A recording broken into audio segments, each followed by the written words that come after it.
We are very, very excited today to have some real pioneers and executives across software development, security, and before you will introduce us, I want to say just we see a very interesting moment, like a compelling event in application security market.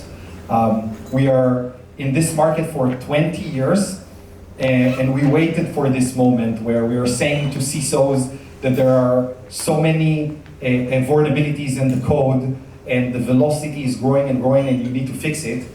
But now it's unmanageable. When agents writes the code based on our data, it grows in 10x in the velocity and in the risks. And we see that as a compelling event to have like a top-down discussion from the C-level, the board, the CISO, the CIO, and this is what we're going to talk about today. So thank you for coming, and James, lead the show. Thank you very much. Thank you, Idan.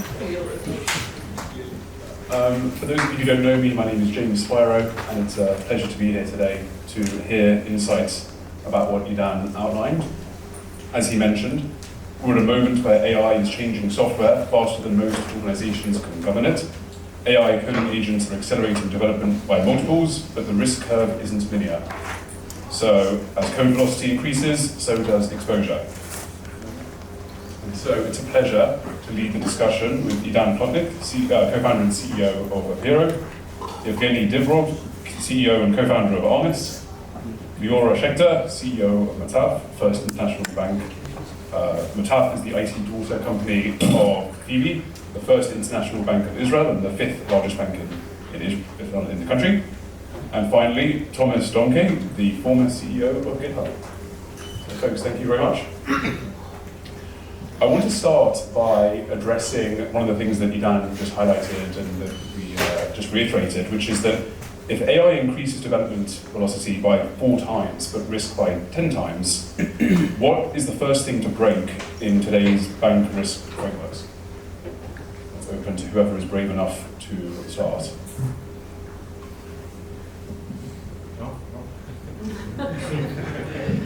Yeah, so good to see everybody. I think that there are a lot of different points I can share from what we were seeing at Armis. We're seeing, in general, when we started the company, it was a lot about asset management. It was a lot about how do you see all the assets that you have in your environment, understand the risk, understand issues, vulnerabilities that you have there, and basically understand the attack surface that you have. What happens with code, repositories, everything, it expands the attack surface significantly. 10x, sometimes 100x. You have ephemeral assets that come and go, assets that are, there for a day or two, create huge risk, and then they go, and organization it's really, really tough to keep up with this. So we've seen it on the areas of more the asset management itself, what Gartner would call the chasm area. We saw it also on how do you remediate and how do you prioritize when you have so many of these findings, when you talk about code vulnerabilities. And again, it's a huge expansion of risk, huge expansion of attack surface, and there is a lot to do in this environment. We hear it from a lot of customers, we hear it from almost every vertical, and there is, I would say, like this year, last year, I would say especially since 25, there is so much urgency as well around this.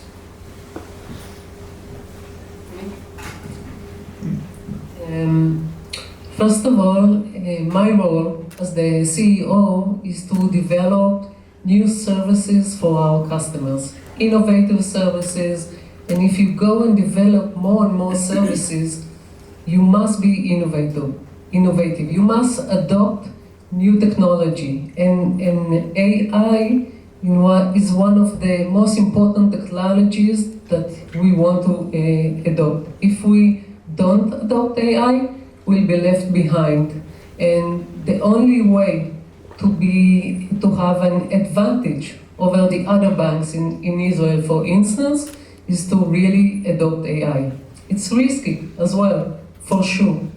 But the goal is not to stop the innovation, but to try and tackle the risk that you have in adopting AI. That's why I have my partners here in the panel in order to bring tools that will help me mitigate the risk in adopting AI. But not adopting AI is not an option.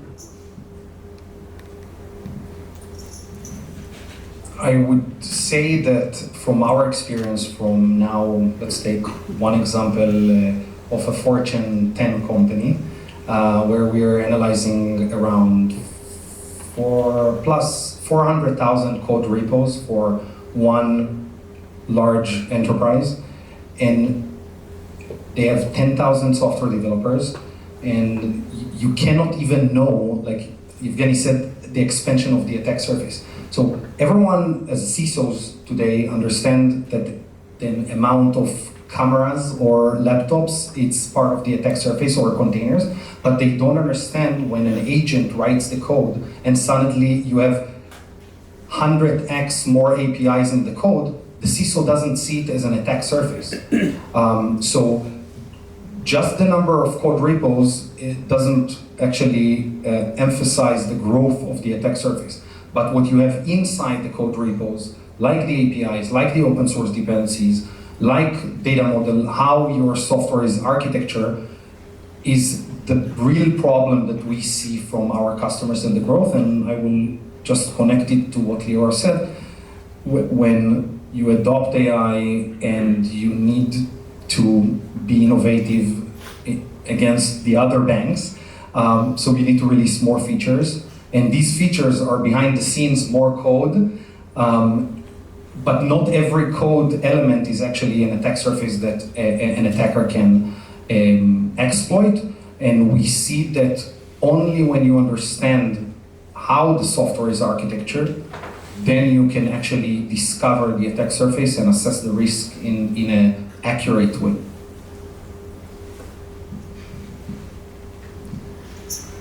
You asked, the question was, what's the first thing to break? I think the first thing that broke, it has already broken, including here at Microsoft, given it was one of the first companies adopting AI with GitHub Copilot, is your process. Your process within your company is breaking apart because all of a sudden you have parts in your process where AI accelerates the work so fast. And so in software development, it means code is generated so much faster than it was ever before, especially now that it's early 2026 and with Claude Opus, Anthropic's latest model, and OpenAI is GPT 5.2-Codex, whatever the code name is. You never know these days, there's a new model every week or so. More and more developers are using more and more agents running in parallel writing code. And if you have a stable DevOps process, the next thing after writing code is reviewing code, and that's a human process, right? Like you all have branch protection enabled and you're forcing somebody else review the code that I wrote.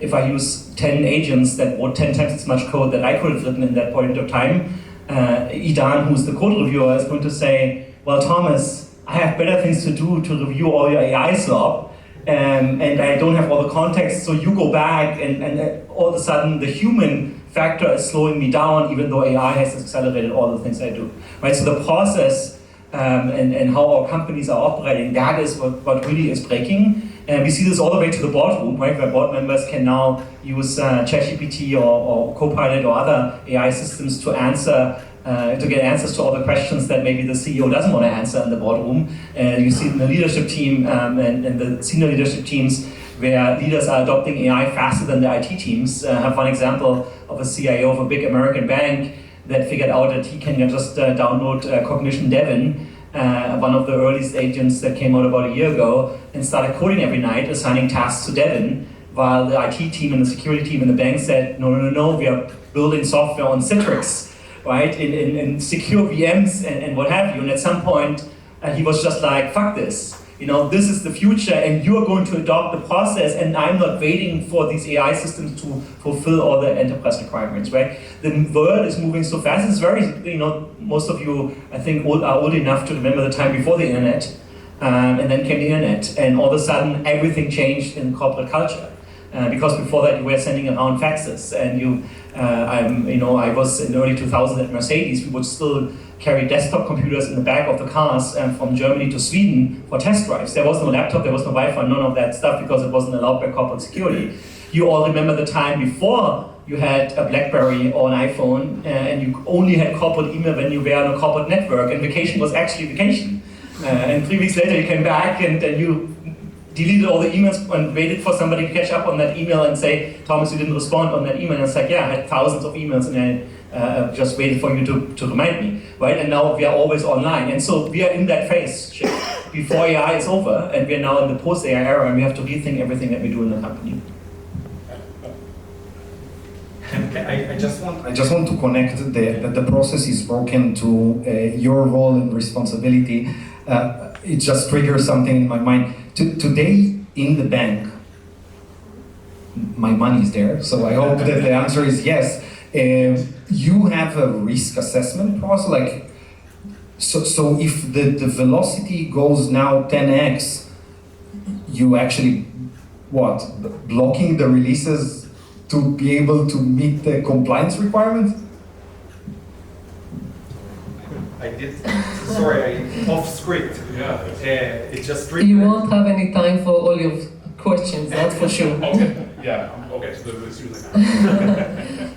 But first of all, as an organizational approach, what we do is a few layers of things. First of all, is have a organizational methodology and policy of how to adopt AI. The second thing is having the how to do it, the architecture that you mentioned, the tool, the processes of how to adopt AI the right way, like we want it in the organization. The third thing is the training of our people, how to really use AI the way that we want them to use. And the fourth thing is the checking. How do you check your new code without having your people slowing the process down? So when you have all of this program ready and operating, then you can do it. But we have no, if I may say, we have no regulation of how to develop AI. And the finance sector is the highest regulated sector. I've been in healthcare and municipality and the IDF. The regulation is nothing compared to the financial sector. But even the financial sector right now, we don't have regulation of how to do AI. So the responsibility is really on us to keep your money. And how to use AI in a smart way, not stop the deployment, like you said, but have the right risk with the right tools, right people, right training in order to do it well, fast, and get the advantage that we want. I would say just that now it's not human and the agent needs to know your policies. It's another challenge that I don't know if we'll talk about this. But. We were the I want to bring in Yevgeny now, because I want to talk about how AI-generated code can reshape exposure management across large enterprises. So what can you tell us about? Yeah, so I think that significantly we see it in so many different environments with so many different clients. I mean, we talk in terms of amount of assets, in terms of the risk itself it exposes, and suddenly you need to address in terms of the different vulnerabilities, issues, and so many new things that are coming every day. So it breaks a lot of different perspectives. Like we talk about first asset management, right? So the CMDB that always has all the assets, now suddenly it's totally different.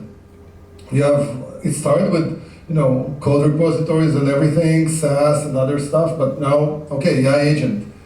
Is it an asset? And it's actually yes. It is another asset that's something that has to be always assessed, always understanding the risk, always look at the activity of that new asset, and you can have, again, thousands, millions of these, so easy to have it, and not predictable, of course. You need to put new perspectives in terms of how do you protect it. So again, huge expansion on that, and need to take a new approach from that perspective. So we saw it, laptop servers, then we had mobile, then we have software, cloud, SaaS, code, and now it's AI agent. This is something that we are seeing.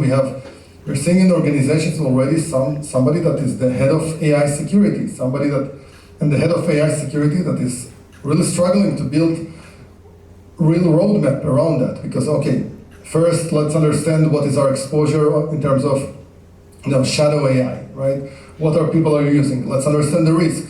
Then but suddenly they find out, the CISO finds out that, oh, by the way, I have this department, let's say in retail, already uses a lot, like thousands of different agents that are already there. It's a sanctioned AI agent. It's not just applications that somebody uses. You put another rule in the firewall or somewhere, but actually the organization needs it for business purposes. What do you do now? Let's go and assess. So it creates, a new AI security market with so many different perspectives. You have, hundreds of different companies that are addressing those needs. Really, from that perspective, a lot of niche players as well that are going to be acquired by many companies. I think that specifically companies that come from the area of focus, like you guys, on the AppSec side, or us, from the asset management, and in those areas have a good perspective on how to tackle it in the best way, and in a very foundational way, not just here is some exposure, here is another AI agent, but really foundational, because you can't look at just AI agents, let's say. You need to look at all your assets. You need to have that very general view on all your exposure, and then make decisions and prioritize what's important. That AI agent in your retail store is more important than your AI agent in the distribution center, or your AI agent that is relevant for other in the data center and other areas. How do you prioritize what's important when you have millions of those findings that you need to address? It seems that a lot of the regulatory frameworks that are currently in place were designed for humans that were writing the code, but now AI is writing the code. So in these areas that come up, who is accountable? Is it the organizations themselves, or is it teams that you mentioned? What happens now in this? It's a really good question, and I think that at the end of the day, the CISO is the owner of this. The CISO is the owner of this, and it's like in other areas what we have seen, right? When cloud came, who was the owner? At the end of the day, the CISO was the one that responsible for it. Not like Microsoft or AWS, but actually at the end of the day, the CISO answers to the board when the question is what's my cloud exposure or what my cloud risks? Same on the AI side. There's nobody else but the security organization that actually will have to respond to the board of what's going on, what is my real attack surface, what's my exposure, and what do I do about that? And we see that more budgets going there, and that boards asking that question again and again and again. In 25, we've seen it a lot. I want to stay on the topic of the boards as well. So if I could bring you in, Thomas, if you want to add something, and then.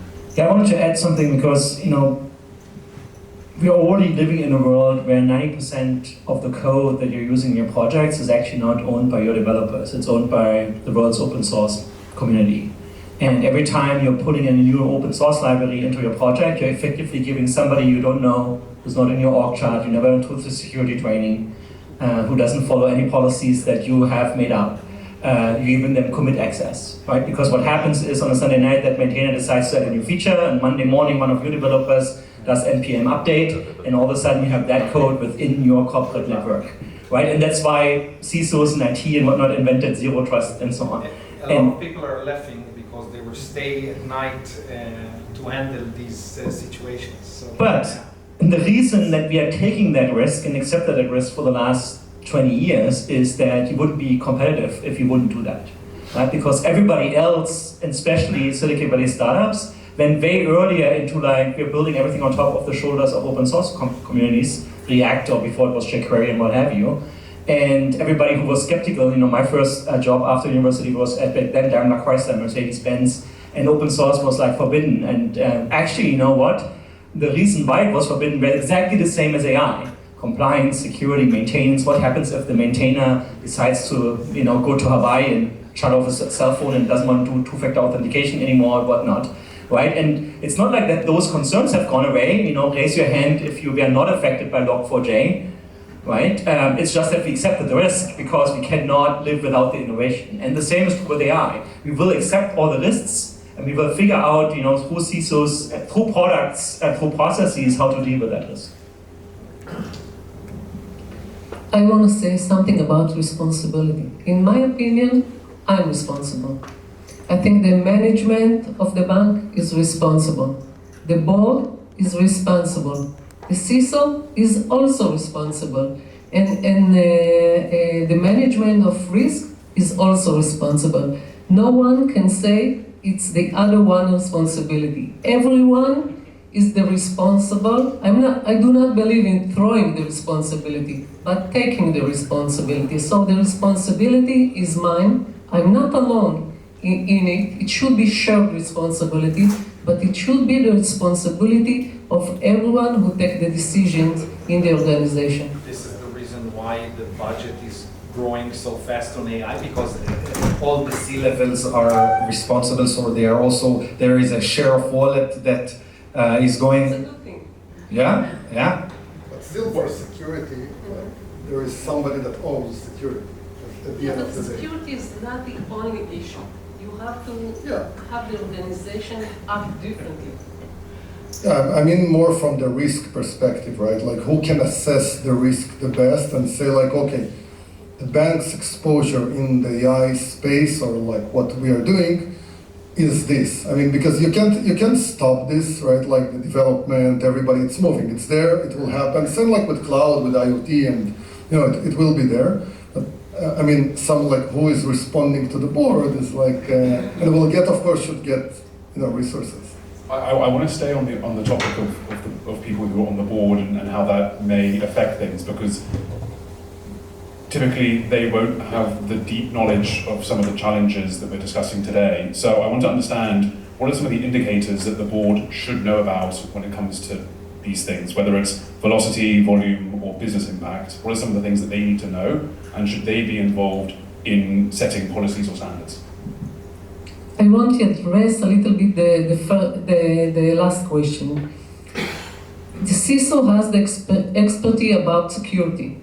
The risk management have the speciality about managing risk, and they can take advisory that will help them understand the real risk. So everyone in the organization has its own expertise, and we need to combine all the expertise to really assess and get decision done. So in my opinion, the CISO has its own expertise, but we need to collaborate and join all the expertise in order to take the right decisions.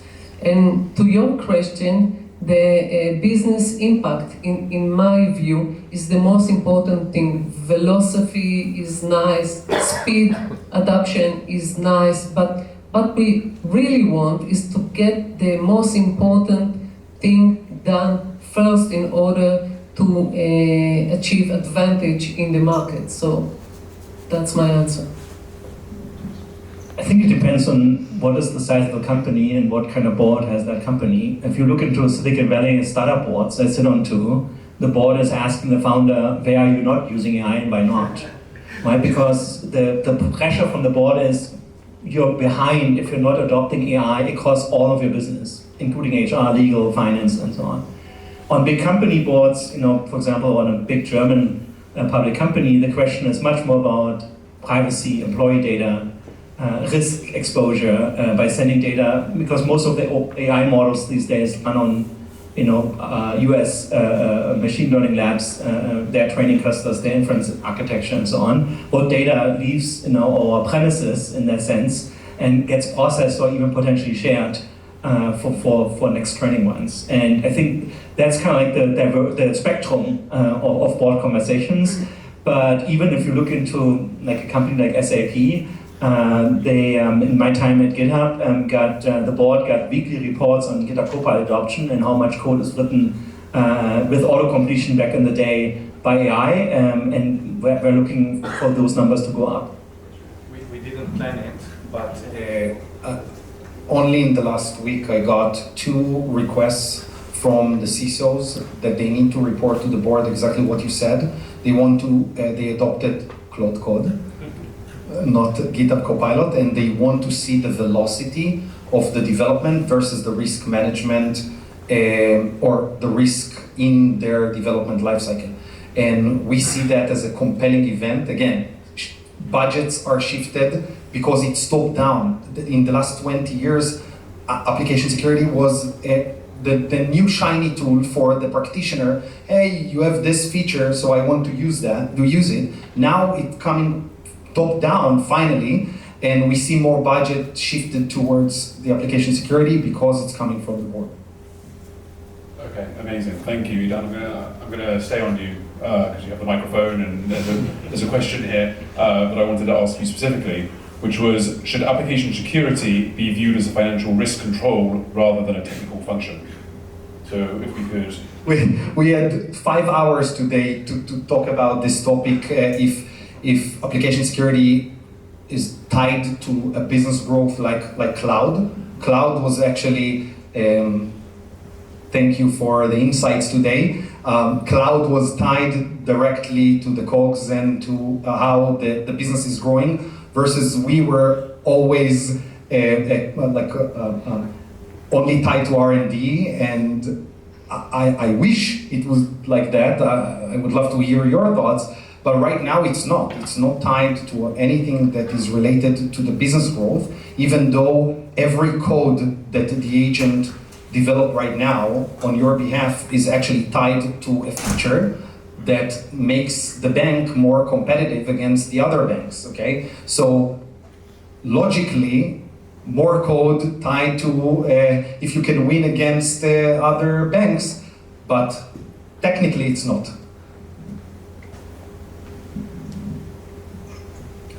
I think that what we are starting to do in Mataf is really a massive deployment of AI development. It's about velocity more than anything else. But if I try to think about it, it's not really what's important. What's important is to really invest in the most strategic development of the bank. I think it will be tunneled to doing that. But in order to make all of the organization more efficient and grow faster, what we are doing is really massive deployment, starting all over the organization.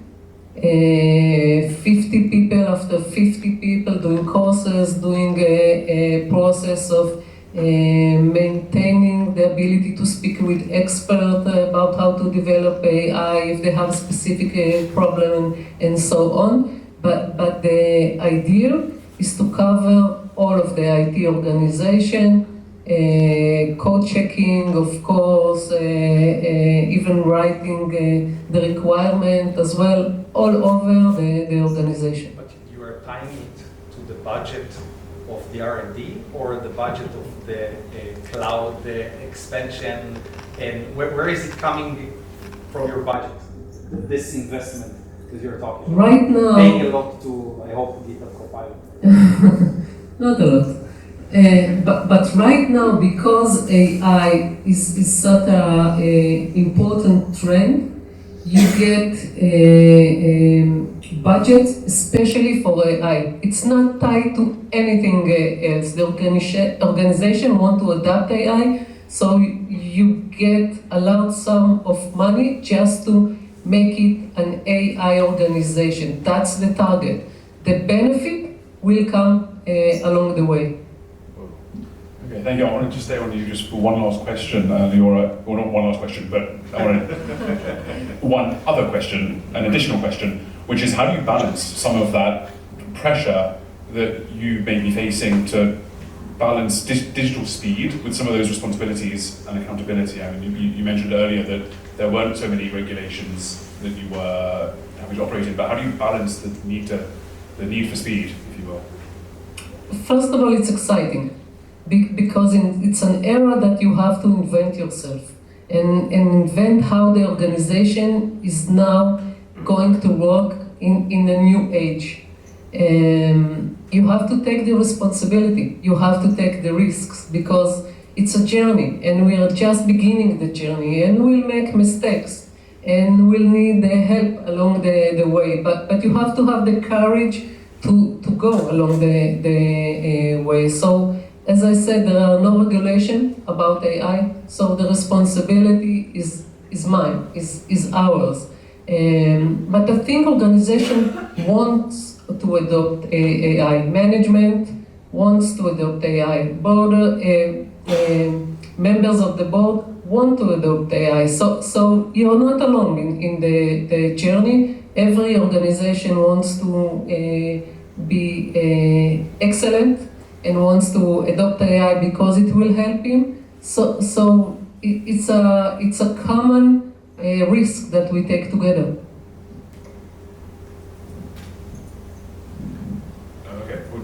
Okay, you're holding the microphone now, so I'm going to direct the question to you. If we look ahead a couple of years, let's say 1 to 3, in a game that is perfectly safe in predicting where things are going to happen. 1 to 3. 1 to 3 years. Will AI coding agents reduce enterprise risk, or will it concentrate it into a rarer but more catastrophic failure? No pressure. I think it's a balance. I mean, at the end of the day, in general, like cyber always is a game of cat and mouse, right? Like you have the attacker, you have the defender. So it will expand the attack surface, but also the defender will do better also to develop the right tools to protect against it. And I would say also when we talk about AI security, the defender has an advantage. I mean, knowing the environment, so you leverage AI also to be better from that perspective and how to defend better your environment. And I think we'll be fine. I think we'll be fine. It's like, it's another cycle of, when business wants to run and do much more there on the AI, and there's, of course, huge ROI, huge business outcomes. And the defenders and the cyber teams, security teams just need to align to the risk and make sure that they have the right tools to solve it. By the way, do you think, Yevgeny, from your experience, as asset management and exposure management, the CISOs today sees code repos as an attack surface? I believe yes. I believe yes. More and more. I would say more and more. I mean, again, it's all different levels, but I would say if in probably in 2020, 21, they wouldn't see it as a top priority. I think that in 24, 25, we're seeing it much more. They're much more about, the first phase of like look at this as an important asset to manage and put it in the CMDB with all workflows. Also, if I have an issue with the repo, okay, how do I handle it? What do I do about this? So really, we see it much more important right now. Don't think that right now like the top of the first thing, but I would say it's much more at the top right now. Please, Thomas. Predicting the future is always fun because you come back 3 years later and everybody in the audience is telling you how wrong you were about your predictions. And I was with an AI studio in San Francisco last week, and they said their planning horizon is 8 weeks, and they don't know what's after 8 weeks from now. And every PM that comes with a proposal for a 3-month project needs to scope it down to less than 8 weeks, because the space is moving so fast that's really tough, to go longer and invest resources or waste resources in that. At the same time, it's also true in 3 years. I guarantee you there's still banks running COBOL on mainframes. And they've been doing that for 40 years. And it's not only banks, it's also insurances, financial, local governments, federal governments, I'm sure defense forces all around the world that run mainframes. And they have been doing so for decades, and they haven't found a way to move off of them, and they won't find a way to move off of them in 3 years either, because you know what? That budget is also fixed. and maybe you shift some agent to help you with some migration, but nobody's going to waste all the money just to get off COBOL. And in between COBOL and all this agentic programming that exists today are all the other projects that we build over time, right? Your Perl and your PHP and your Windows native apps, and the German train system apparently still runs Windows 95 on some of the terminals, because again, it costs more money to replace those with something more modern, and nobody wants to touch their code because, you know what, whether that's COBOL or BASIC or whatnot, none of that stuff has unit testing and CI/CD and DevOps, and implementing all that costs you a lot of money that nobody has. Yeah, it's the same with the UK government. It runs on, I think, Windows 98. Yeah, and it's great for the people that know these APIs because they will have a job for forever. And every year they can ask for 10% more because nobody can say no to that. And so we need to realize that we always are going to live in that spectrum of a lot of old technology and a lot of state-of-the-art or beyond the state-of-the-art hype that you can read on all the tech publications that you love. And the reality is, for all of us, the challenge, both from a risk management security perspective and from an actual engineering productivity perspective, is to figure out where am I on that spectrum and how I move into the right direction, right? Like it's like when you're an avid reader, you have realized by now that you will never read all the books that they're selling in the bookshop, right? And it's not about that you're checking off all the books, it's that you find another book and another book. It's like you're swimming down the shipping lane. And so I think, to answer your question, in 3 years, we're still going to have a lot of legacy code. We're still going to have engineers have endless backlogs, and we're going to look at some other company where the grass is greenner, but believe they move so much faster than us, and that will motivate us to move forward our company, both on a risk management perspective, because as long as your CISO appears to be the person that slows everybody else down, the CISO has a responsibility problem as well. And so they need to find ways to unlock productivity in the engineering team that they otherwise would have found by just using AI without the CISO. But how do they keep up with that in 3 years if the attacks are going to increase and if they're not adopted? More AI. Yeah. More agents, right? Like you have agents to produce code, you have agents to review code, you have agents to secure code or prevent security vulnerabilities with Apiiro Guardian agent. You will have agents to deploy code and monitor SRE. And AI is also a massive cost reduction already. And I'm pretty sure any credit card that any one of you have has some kind of fraud protection that is an AI algorithm that existed before there was the AI hype. And the board didn't really answer the question or ask the question other than the risk management of that fraud that the bank is responsible for.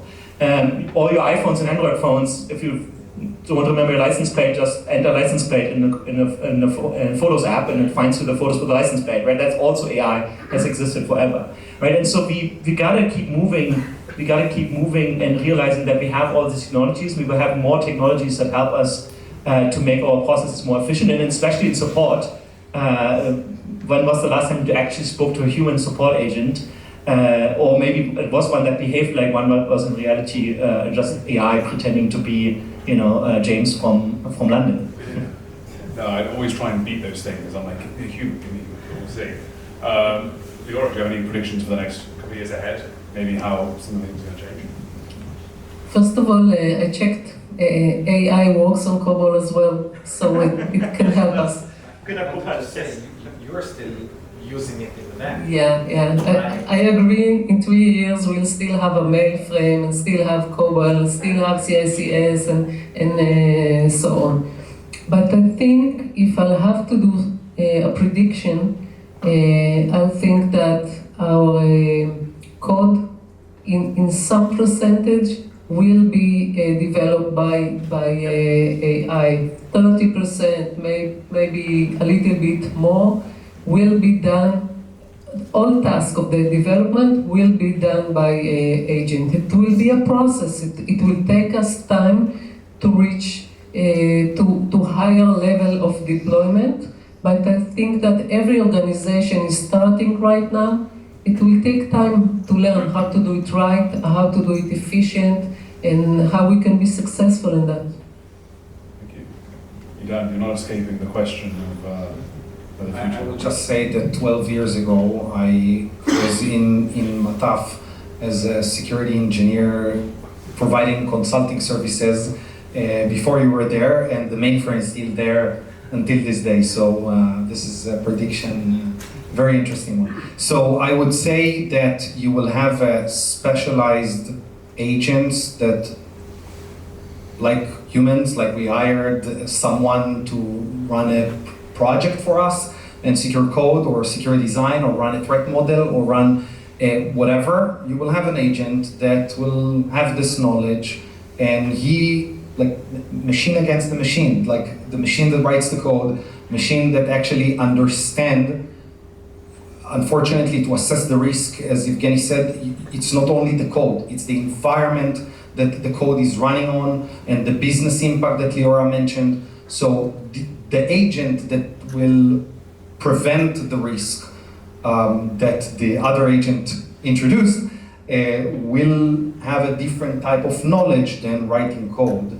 And go to the CMDB and understand the business impact and how much money this app actually generates for the business, and calculate the risk of the code based on where it's deployed, what are the compensating controls in runtime, and so on and so forth. So all the risk, all the exposure management that you implemented in the last 10 years that you just now sold to ServiceNow will copy and paste to software. Same MO, same mindset, same the concept of discovering, assessing, preventing, and this is my prediction that we will have specialized agents. Prediction.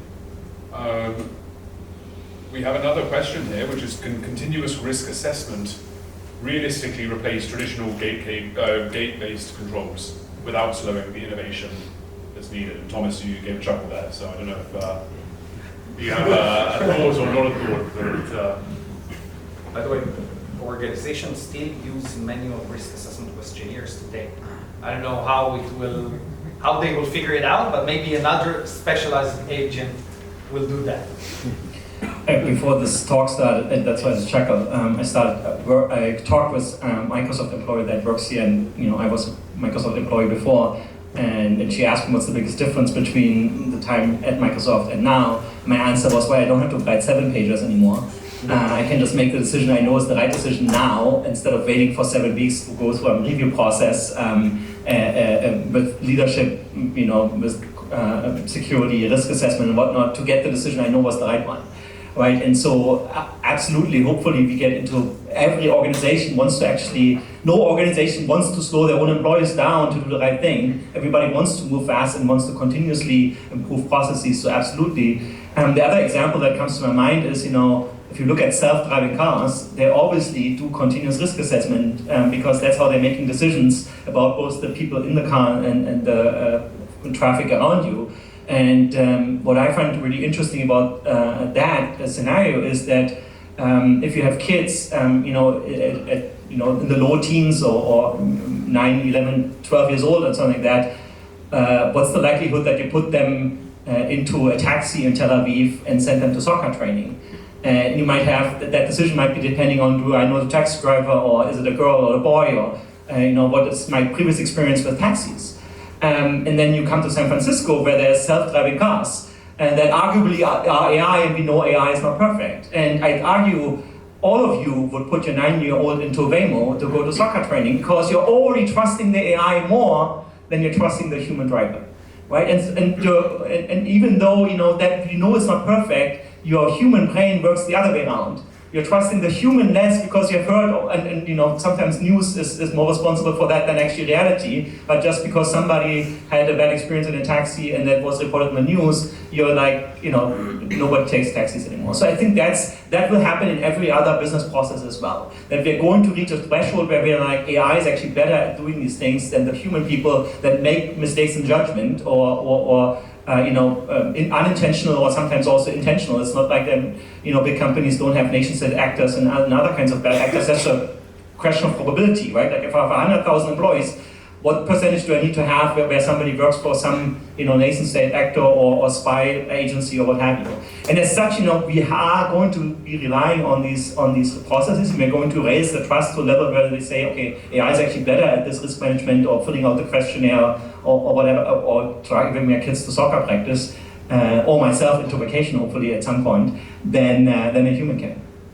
By the way, there is a data that back It's not. It's not a question of if we trust or not. There is data that proves that AI, self-driving cars, are making much less accidents today based on 5 years of data that they are doing these tests. So look at the data.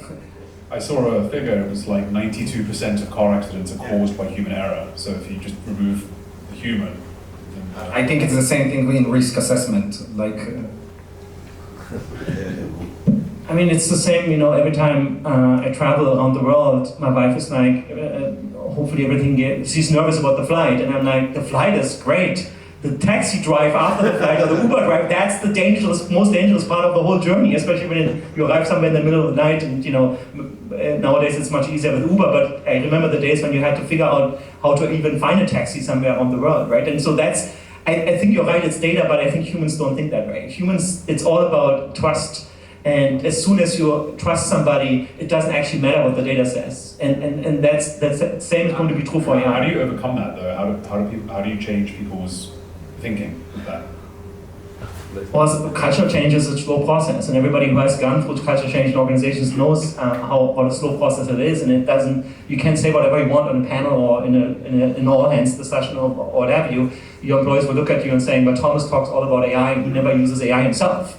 Right? So it starts with yourself on adopting these tools of showing your employees how you learned and maybe failed when using these tools, and then getting your leadership team on the same page. The Microsoft leadership team last year in I think March or April did a vibe coding session. Everybody in the leadership team, HR, legal, finance, and so on, were all vibe coding, and they came up with great stuff. I actually was talking with one of your employees earlier who was vibe coding with Lovable, non-technical employee, and I think that's the biggest part of culture change, is that you go top down for the organization and have the leader start and say, "Yep, I don't know how this works, but I'm learning, and I'm learning with all of you," and then slowly get your employees on the same page until they understand that that actually doesn't risk their job, but in fact makes their job more joyful and removes all the menial work and all the stuff that is no fun, and replaces it with the creative part of the organization that ultimately, hopefully, is the reason why you're all working in those companies that you work for. Thank you. I think we have a few more minutes, so we can open it up to the floor if anyone has any questions. 3 more minutes. 3 more minutes. Okay. Yeah.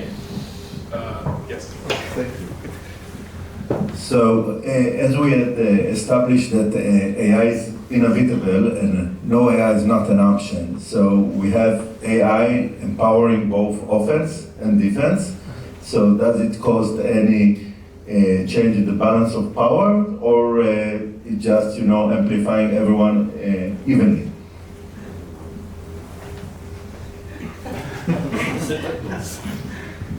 Yeah, I would say if everybody, like on the defense side, follows, the right things, the right tools, and invest in it, I would say the defender would have some slight advantage because they know the environment, they know what they are protecting before that. But in reality, in scale, there will be a lot of places that with a very cheap, with a very cheap tools that it becomes a 1000x impact.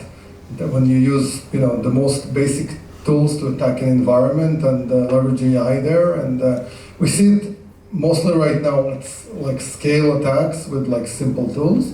We would see that, but I think that at the end, when the defender is ready and will do everything possible, like they'll have a slight advantage, but in the beginning, we'll have more risk, of course, that AI introduces from an attack standpoint. I think it's the amount of money that each side will invest in buying more tokens and use them in a smart way with deep knowledge on the defense or the offense side.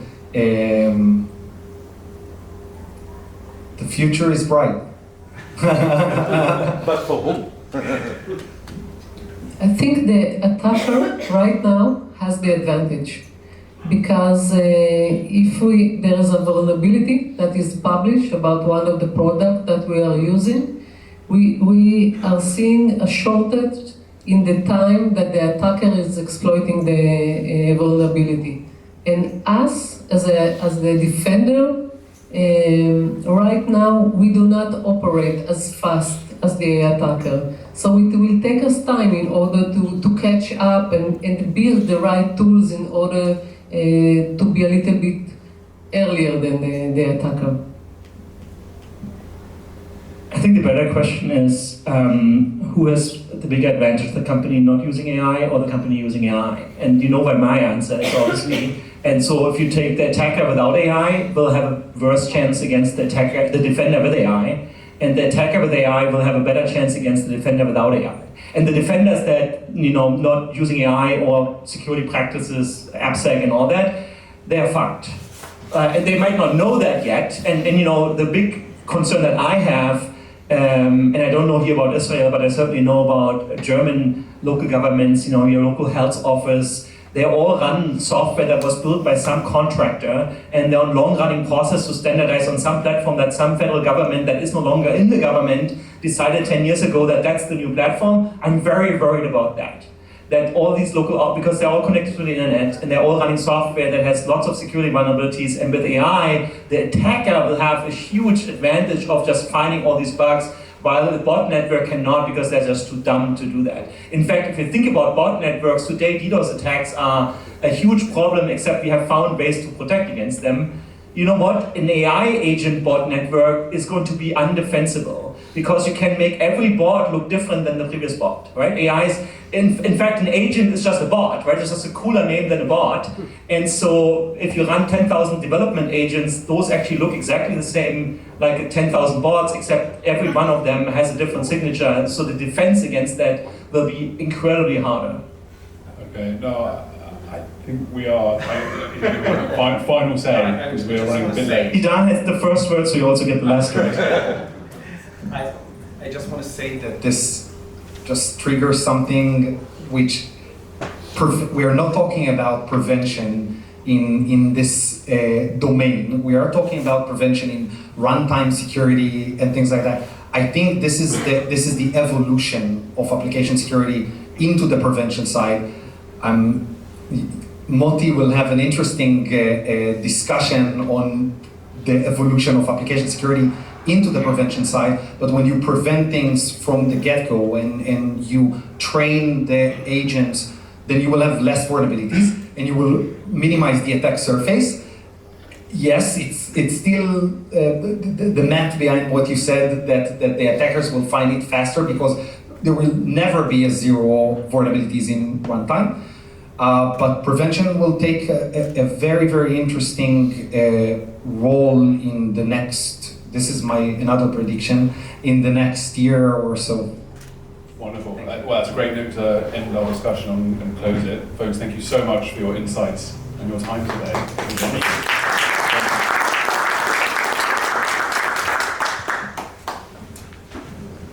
I believe now we have a short break if anyone wants to freshen up, grab a refreshment or freshen up themselves. I think we'll be back in 5 minutes. Thank you.